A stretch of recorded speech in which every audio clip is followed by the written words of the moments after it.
जारी हो रहा है। देखिए, मैं बताऊं आपको, total boys and girls appear हुए थे 7,19,743 और इसमें अपीयर हुए 7,05,415 और इसमें पास आउट हुए हैं टोटल 92.35% टोटल रिजल्ट ये है। और बॉयज का गर्ल्स है 90.65 और गर्ल्स का है 94.06%। इसकी कॉपियां दे देंगे आप। गर्ल्स ज्यादा पास हुई 94.06।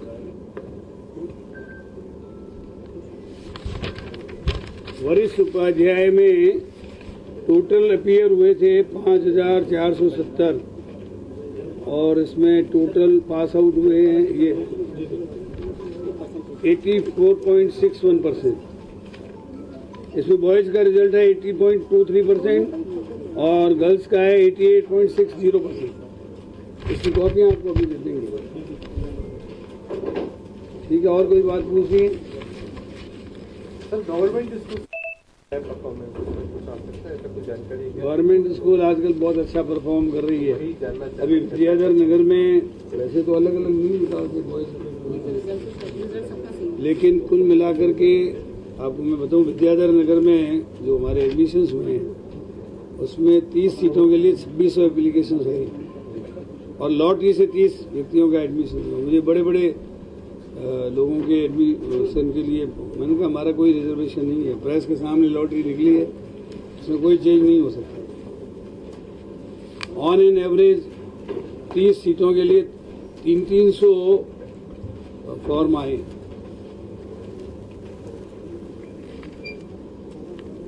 यानी 10 गुना फॉर्म ज्यादा है।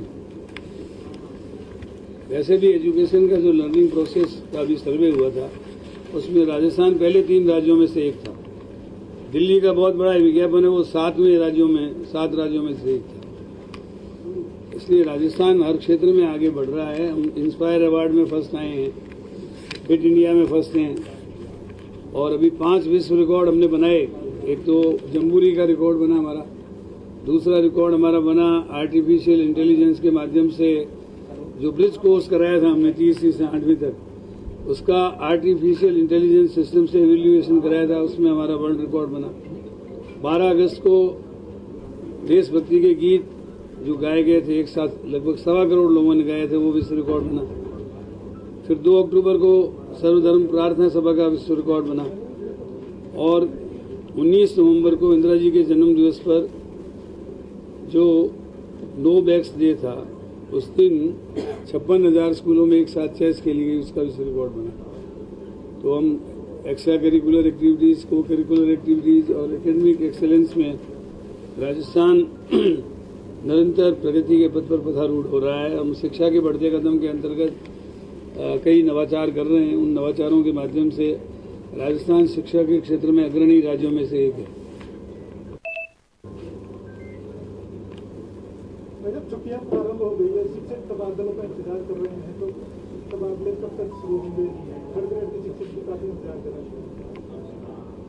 तबादले खुलने दो, उनको रिलीफ देंगे। जी सर, उन्हीं की तरफ से कहना था कि 30 मई को शहीद स्मारक पे धरना कर रहे हैं तबादलों को लेकर। देखिए, वो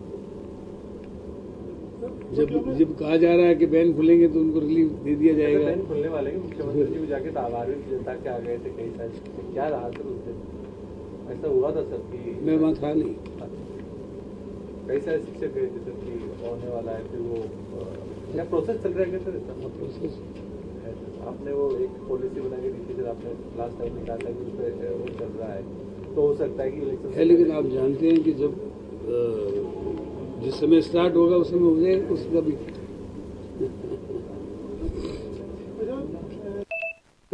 अभ्यर्थी इंतजार कर रहे हैं, तो ये कब तक आ जाएगा? ये मेरे हाथ में नहीं है। कर्मचारी बोर्ड ऑटोनोमस बॉडी है, वो जिस दिन रिजल्ट निकाल देगी हम अपनी प्रक्रिया शुरू कर देंगे।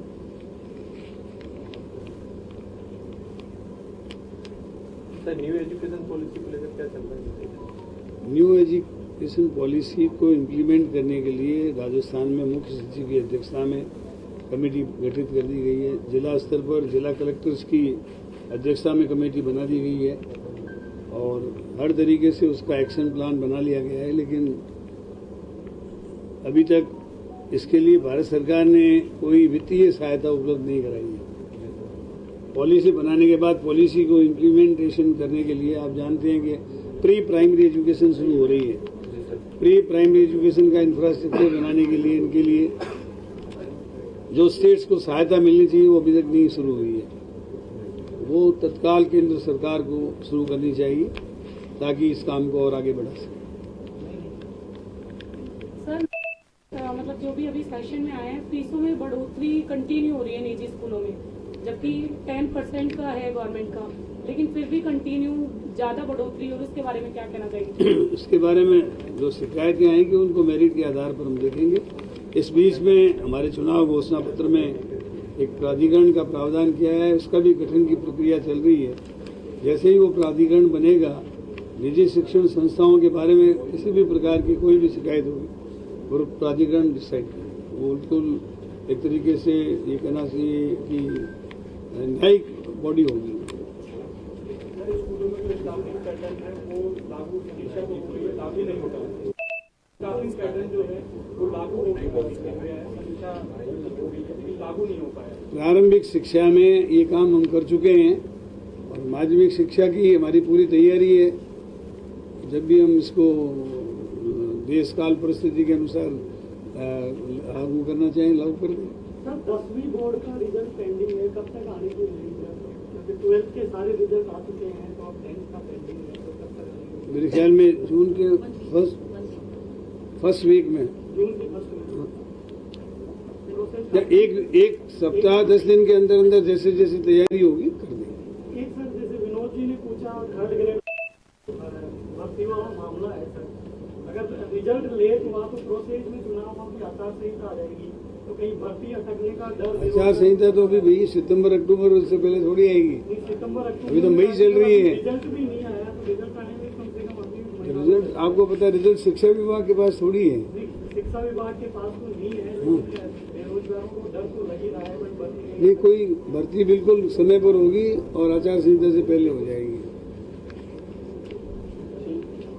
सर आरटी में आपको देखा जा रहा है कि बहुत सी स्कूलें जो मतलब बच्चों का एडमिशन ले रही है और बाद में आरटी के एडमिशन होने के बाद में मना कर रही है कि हमारे यहाँ सीटें फुल हो गई, तो उसके बारे में क्या कहना चाहेंगे? अभी रिसेंटली दैनिक भास्कर में ये न्यूज भी आई थी। न्यूज तो आई थी, लेकिन हमारे पास इंडिविजुअल शिकायत कोई आई नहीं है। आएगी तो उसको हम, जो संस्था आरटीई का पालन नहीं करती है, आरटीई एक्ट के अंतर्गत कार्रवाई करेंगे। वो भी सेटअप परिवर्तन की प्रक्रिया चल रही थी, अचानक स्थगित कर दी, तो इसका क्या कारण था? शिक्षक संगठनों की क्या मांग है? शिक्षक संगठन ये चाहते थे कि 6 DA भी नहीं की जाए, पहले हमारे प्रमोशन किए जाए। पहले प्रमोशन होंगे। उन्होंने मांग की थी, क्या मांग थी ये मैंने बता दिया।